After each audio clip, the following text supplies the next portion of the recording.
జై శ్రీరామ్ అంటున్న బీజేపీ రిజర్వేషన్లకు రామ్ రామ్ పలికే కుట్ర చేస్తోందని మంత్రి పొన్నం ప్రభాకర్ అన్నారు. కరీంనగర్లో నిర్వహించిన ప్రెస్ మీట్లో ఆయన బీజేపీ మీద, ఆ పార్టీ నాయకుల తీరు మీద మండిపడ్డారు. ప్రజల మధ్య విద్వేషాలు రెచ్చగొట్టి ఓట్లు దండుకోవాలని బీజేపీ చూస్తోందని, ఎన్నికల సమయంలో మత రాజకీయాలు చేయటం బీజేపీకి అలవాటే అని పొన్నం అన్నారు. ప్రజాప్రతినిధులుగా ప్రజల సమస్యలు పరిష్కరిస్తూ ప్రజల మధ్యలో ఉండాలన్నారు. కానీ బీజేపీ ప్రజాప్రతినిధులు మాత్రం నటన, అబద్దాలు, విద్వేషాలు రెచ్చగొట్టడమే ప్రధాన లక్ష్యంగా పనిచేస్తారని మంత్రి పొన్నం అన్నారు.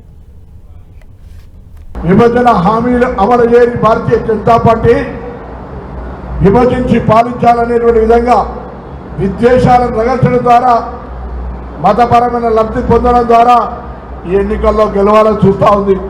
పైకేమో జై శ్రీరామ్ అంటున్నా లోపల రిజర్వేషన్లకు రావాలని చెప్పేటువంటి కుట్ర జరుగుతూ ఉంది.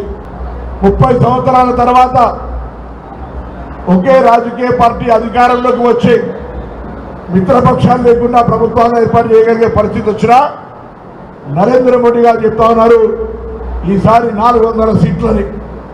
అందుకే డ్రామా స్టార్ట్ అయింది. ఇప్పుడే ఈ సమావేశానికి వస్తా ఉంటుంటే బయట శివాజీ విగ్రహాలు అడుగుతా ఉన్నాం. ఎన్నికలకు శివాజీ విగ్రహాలు కడగడానికి ఏ సంబంధం లేదా? నిన్న సదరు పార్లమెంటు సభ్యుడు శిక్షణలో హిందువులకు సంబంధించిన అంశమని, ఆయన లేకపోతే రక్షకుడు లేడని మాట మాట్లాడుతున్నటువంటి